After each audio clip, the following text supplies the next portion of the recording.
Welcome to another exciting edition of The Many Shades of Green with Maxine, Margot, Rubin, and our special guest, Don Raskopf. Hey, Don. Raskopf. Hi, Max. How are you doing? I'm great. Well, we're the show basically, we try to hit all facets of the environment, but we also touch on, because it relates to everything, right? Nature, social issues, technology, music, art. So we just want to raise people's eco-consciousness. That's our tag. But there's so much that we can talk about, and you have such a great background, which I will just list off a little bit. So now our guest is Don Raskopf, and he is a longtime member of both Clearwater and the Beacon Sloop Club, which is so cool. He's an environmental activist, a boat builder, a retired carpenter. Maybe if you can unretire and come to my house, boy, you'd be here for 20 years. And he's active in Beacon for Black Lives, which is very apropos in today's world. And he serves on the Conservation Advisory Committee and was a first-time poll worker. Yep. You went to the polls and did a dance? How did that all work?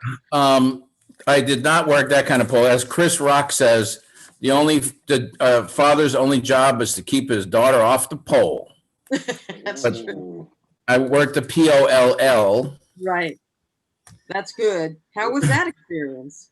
It was fantastic. We gave out lots of democracies. We did a lot of democracies. We had 400 voters at the polling site I worked at, including about a dozen first-time voters, 18-year-olds, and Wow. two recently naturalized citizens, Wow. both of whom had to apply to a judge to be able to vote because their citizenship was delayed because of COVID. Oh. And they were both welcome to vote. And when we, even though, people have privacy and confidentiality, when we said it's okay to announce it, we announced, these folks are voting for the first time. There was a huge round of applause. So Wow. it was a great experience. Was That's that your first time fantastic. as a pollster? First time. Congratulations. I worked the polls when I was in Brooklyn and also up here a couple of times, but nothing like this election, like in our lifetimes, I don't think. And Well, I signed up and they actually called, I did the training and then they called me and said, can you work election day right here in Beacon? I said, absolutely. So it was a 5 a.m. call and we got out at 11 p.m. wow, And the 80-year-olds were running circles around me. good for them. And there was no problem at all? No problems at all. The only issues in Dutchess County in New York was early voting, which I understood, but it was not, there were long lines, and New York state law says you shouldn't have to wait more than half an hour to vote. The issue was, it was kind of done at the last minute. So everyone in Dutchess County, all however many hundreds of thousands of folks we have, could vote at any of 5 early voting sites. And because of that, ballots had to be individually printed for each person as they came through. It wasn't like, you have a couple thousand people at a local polling site. So there were long lines, but a lot of people voted early. And we had about, from what I heard, about a 45-minute, half-hour wait to get the vote. This was the first time since I've been voting, I've been voting a long time, that I did an absentee ballot, and it felt funny. I did the same thing. On election day, generally I get, revved up and I, go, and I do my, citizenship duties.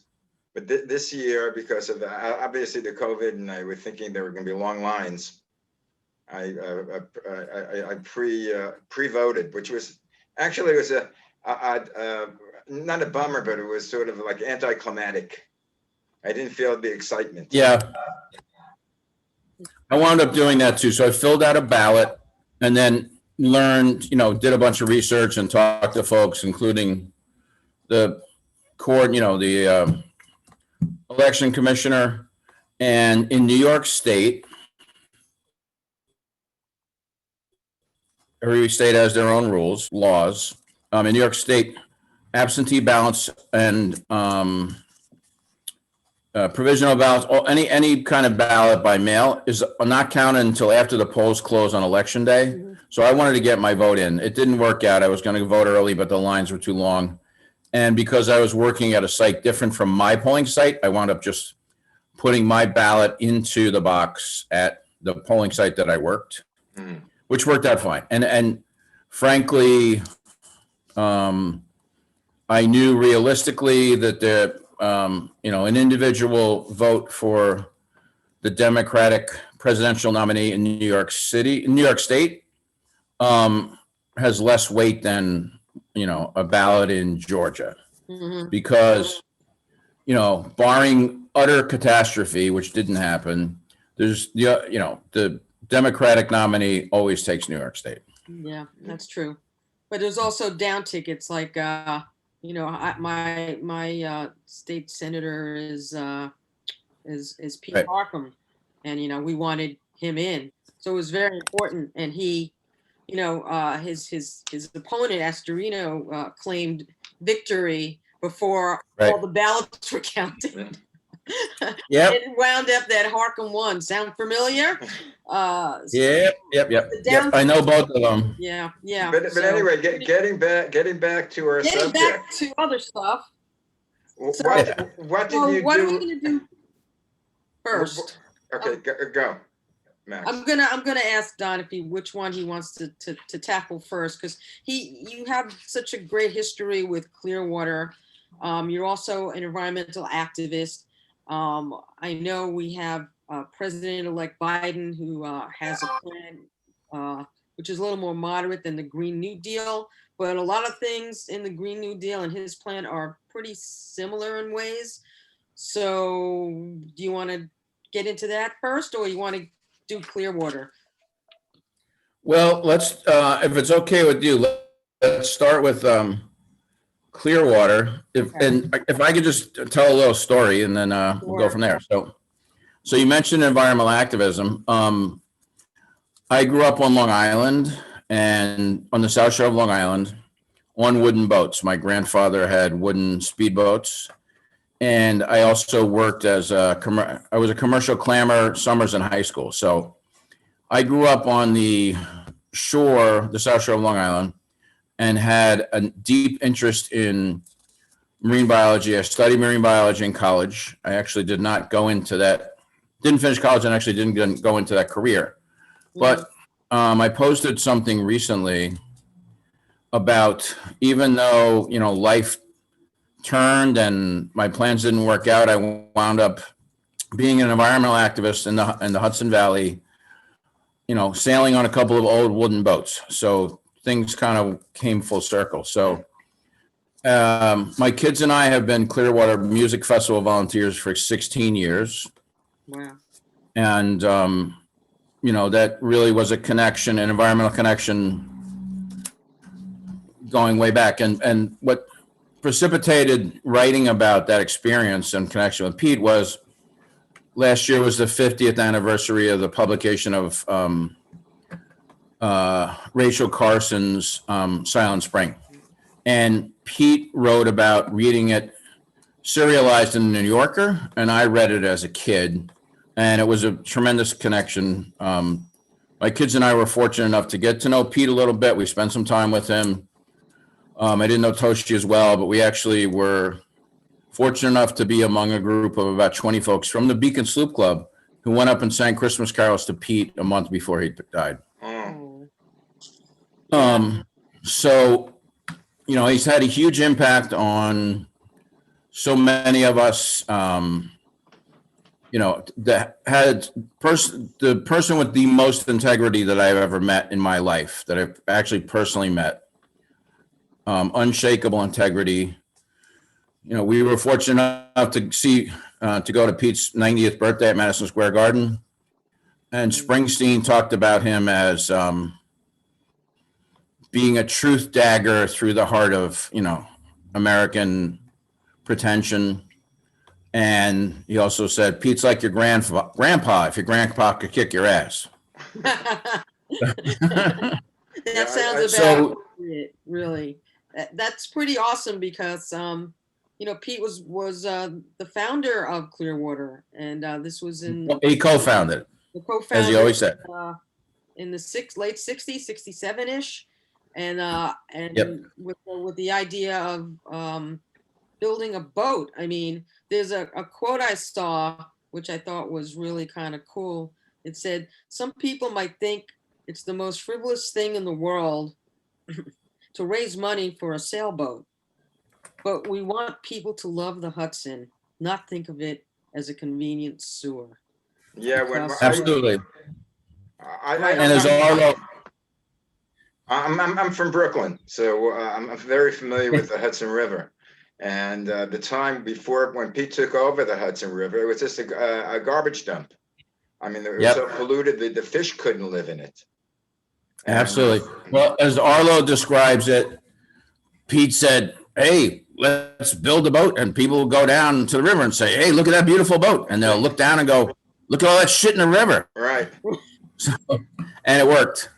Well, I never met And I never met Pete, but I've gone to several of his concerts, and one of them actually was in Brooklyn College, which is your old alma mater, Max. And Mhm. yeah, and he sounded so sincere, so real, and so you knew him from just his Mhm. talking. You felt this sort of like a love coming out from him, and a very unique personality. Then I got involved with listening to the Weavers, which was one of his original groups, and then I got Yeah. back to Woody Guthrie for that Yeah. whole year. They were all the same time, and all amazing, putting out records that and music that had a message, which is important in the fact of, you were talking about the Clearwater Festival, which how many years is that running? about 45. And we did do a virtual festival this year, 2020. Mhm. And we'll see about next year, realistically by summer, I don't think we're going to have full vaccination by summer. They're talking about later. So we'll see. Will the sloop and- be running? Will the sloop be giving tours, or you think that's going to have a problem with COVID also? Well, so for lots of reasons, we had to defer a big restoration this winter, partly because the boat didn't sail with students this past summer. Mhm. So I don't think we're going to get Coast Guard certification for next summer, but it doesn't look like next summer is going to be, the pandemic is not going to be passed enough. Enough people aren't going to be vaccinated to be able to go out. So. Yeah, that's So it doesn't look like we're going to take people. However, we did sail this summer, and we had a program called Our River Connects Us, where we sailed from the Adirondacks to the Atlantic, about a 3 or 4 week sail. It's all available on Facebook Live or on YouTube under clearwater.org. And we have lots of videos from the crew. We had a professional videographer on board. We've interviewed a lot of folks along the river, including Manager Green, our longtime environmental justice director, Mhm. who, led the fight against Indian Point. And for folks who don't know, Indian Point is a nuke plant on the Hudson.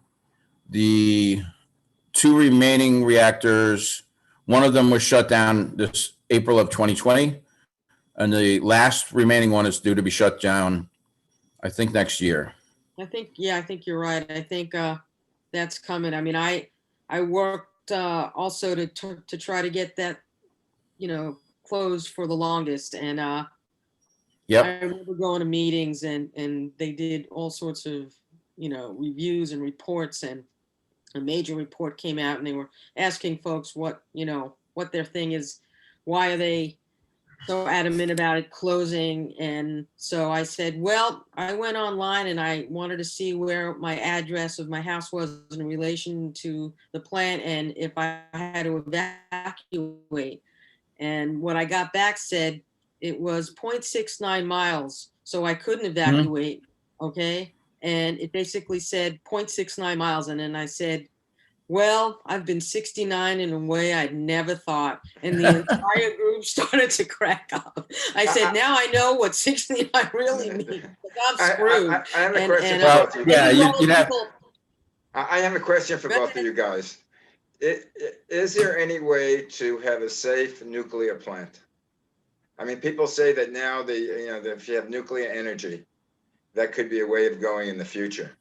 But is it possible to do a safe nuclear plant? That would probably be your an dog wants to expert come in. That's not my dog. no, he's barking at somebody outside, and he may interrupt Okay. us, but Oh, that's okay. I'll shut him up. I'm going to jump on that. Okay. No, there is no. So the plant itself may be safe.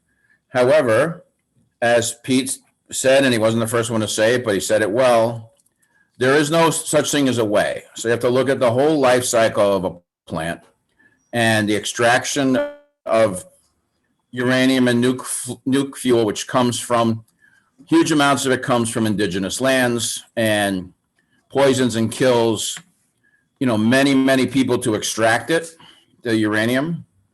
And then once it's done, you have to dispose of it. So the plant itself may be relatively safe and relatively low carbon, but carbon's not the only issue. There's no way to dispose of nuke waste. In fact, Indian Point's plan is to have hardened cast, which is basically a big steel barrel on site that, they're certified to last 100 years, which, compared to the half-life of uranium, it's only a factor of about 1,000 because, it's going to be radioactive for 10,000 years. So And the Yucca short Mountain, answer is no. Yucca Mountain, they wanted to transport all the waste to Yucca Mountain, Nevada and Arizona, I forgot which state. And that's like, we don't want that, not my backyard, NIMBY, as they say. Now they're thinking of having in Europe micro nuclear, plants. But I'm really not versed to give an answer on those. But the energy is cleaner, but the waste is not. And you can't, It's absolutely unnecessary. Today, at market rates, without subsidies, solar and wind are less expensive by factors of magnitudes. And to the point where I just read recently, it's actually cheaper to overbuild solar and wind to not even have to have storage with batteries to be able to meet demand. You can build, 150 to 200% of expected demand in solar and wind and to be able to cover everything. So if you add in the redheaded stepchild of renewable energy, which is hydropower and tidal power, which works very well in the Northeast. There's no need to go with nuke or fossil fuels. In fact, New York State just agreed, and it's probably the comptroller to divest all of New York State's funding from fossil fuels. that was a big one. That's a Yeah, very big piece of news. What was Yeah. the thing that we had Margaret Perkins on? She was talking about the law from 350 New York that they passed. Well, that was about the buildings, the large buildings, and Right. they want to be able to have better energy in those buildings because buildings are the largest emitter of of greenhouse gas emissions. So they're trying to work with the really large buildings because they can't put solar on them, and it's hard to retrofit them. So the city council in New York City passed this L97 bill or something to try to rectify that problem. So there's a lot of grassroots things. Clearwater is an amazing organization and has worked so hard. It helped back the Clean Water Act in 1972. It Absolutely. helped to try to get the to GE, was dredging the PCBs out of the toxic levels of chemicals from PCBs that they dumped, which still is there. It's still not done. So they've done so much, and then they put on these incredible festivals to show community and have great artists, come and perform, and to have organizations so people learn about the environment. I even have my Clearwater button, Buttons, yeah. and I have the whole world in my hands. I got this somewhere at Clearwater. So I brought my props, you see. So there's a lot of really amazing things that they've, been doing, and hopefully will continue to do. People have to step up and help support it. We need to give, you have to know where you can hopefully give things and where to help, and organizations that help the environment, and Clearwater is one of them, should be definitely on the list of places to do that. Absolutely. And so clearwater.org. There's one other aspect of Clearwater. We talked about environmental activism, music and celebrations, and the third leg of the three-legged stool, which was this very old, archaic model that we use. And, well, so anyway, the three aspects to Clearwater, the third being environmental education. And so, we talked about taking kids out on the boat. 250,000 kids have been out on Clearwater for 3-hour, fourth grade educational sails. So if you think about 250,000 kids over the course of 50 years, and, all the people that they've touched, we're talking about tens of millions of people that have personally, directly been affected by the experiential education on board Clearwater. There are kids that went out last year whose grandparents went out on the boat. There's third generation kids going out on the boat. That's fabulous. I've been on that boat. It's amazing. Absolutely. So a lot of our crew has come through getting education on the boat. And another fantastic thing we do, we have youth empowerment programs, which are 3-day programs in the summer where kids come on board and stay on board the boat for 3 days. Wow. Young women at the helm was started about 10 or 15 years ago. Young men at the helm about 10, and I can't remember exactly when, but LGBTQ kids at the helm was started a while ago, and they call it Queerwater. So Queerwater? We have Clearwater, absolutely. So Clearwater has had women captains, gay, straight, black, white, totally diverse crew from the very, very beginning. Right. We've had, I think maybe the third captain was a woman. And we've had captains go on. Peter Wilcox was a former captain who went on to then work for Greenpeace for many years. He was on the Rainbow Warrior. He was actually part of a group that was imprisoned in Russia for, I think, 9 months. Yeah, in the 70s or in the 80s or 90s.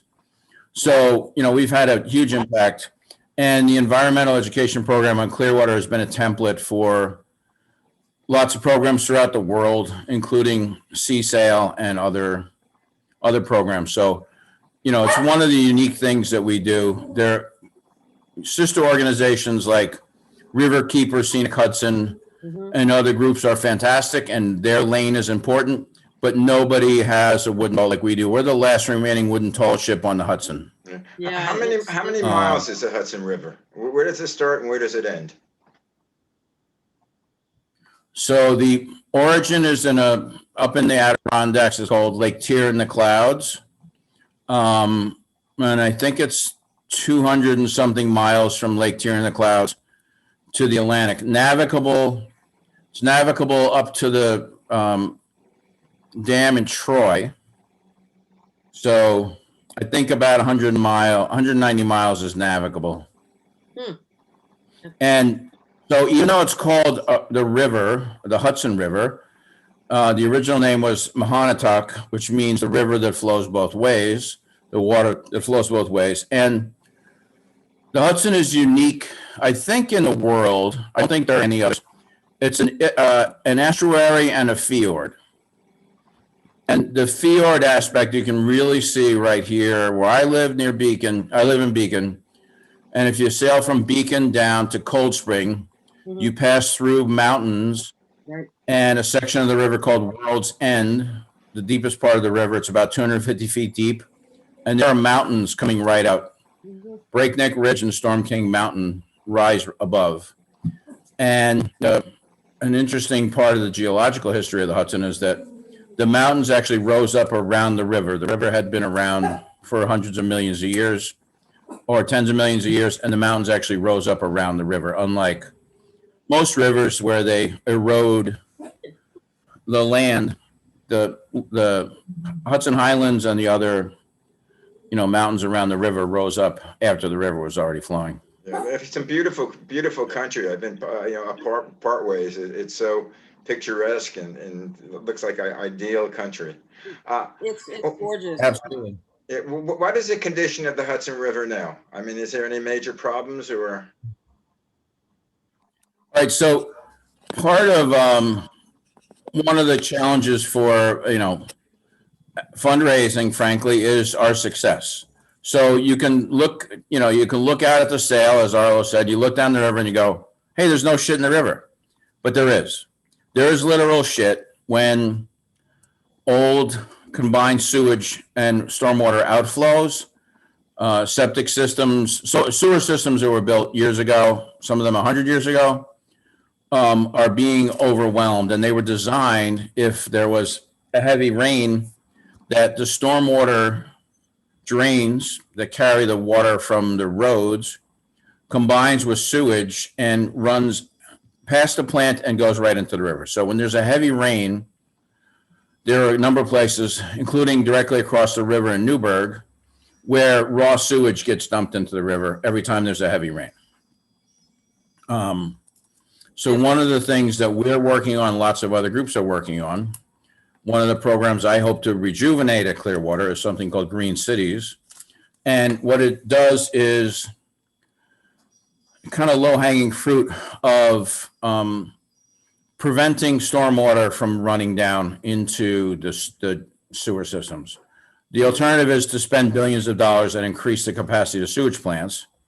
But the way that we approach it is build things like rain barrels, in what's called pervious pavement. Instead of having parking lots made out of asphalt, you can make parking lots out of cement bricks, cement blocks with holes in them that grass can go through.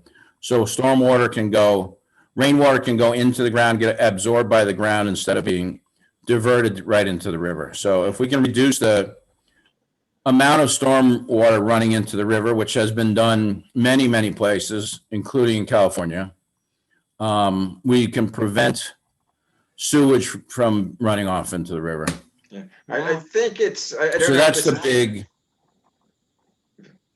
I don't know if this is the same problem, but I know in I think it's Denmark or Sweden, they build big dams that catch the rainwater, so it doesn't drain off into the it doesn't drain off or flood.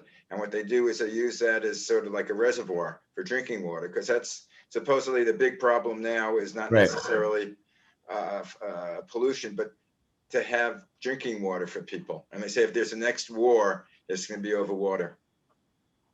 Remember Waterworld? Yep. It could happen. Well, they're already trading water futures in California as we speak. That just started. Yep. Like within the past couple of weeks. Yeah, but again, Don, how can they contact you and your groups? What is your website or? The Clearwater website. Clearwater.org. Clearwater.org. Clearwater.org. Yeah, that's the best place to go. That's And where you get. I know you can contribute, but can you do anything like if you're live outside of New York or the river or like us folks in Well, California? absolutely. So, yeah, absolutely. So go to clearwater.org and we have all kinds of links to videos that were produced this summer. We were actually forced by COVID, by SARS-CoV-2, to create virtual learning, which we had thought would be a great idea, but we never got around to it till our hand was forced. So we now have a pretty robust online learning module. We have multiple videos of the crew, which are, then they're super photogenic. One of the fabulous things about the videos that were produced is the crew are all onboard educators. And if you can communicate with, a class of 30 fourth graders and get them to help raise a mainsail and get them excited about the river, that actually broadcasts very well over YouTube, that kind of enthusiasm. So check out our YouTube video. If you go right to the website, you'll see links to the YouTube videos and Facebook Live and a lot of video productions that were done this past year. Okay, Don, on that note, our time has run out. Believe it or not, we have the half hour. So if we'd appreciate. Thanks for having me. Well, thank you very much. Tell your friends about the show. It's The Many Shades of Green. And I've only been doing it for like 6 months on Zoomcast on malcolmpresents.com. And Max has been doing for years on, she has a podcast. I've That's had audio. done before. Yep. Yeah, the Many Shades of Green. I actually came down, I don't know, maybe 5 years ago to Brooklyn to the studio. What was it, like 5 years ago, Max? Like that. B-Box, yeah, at least 5 years.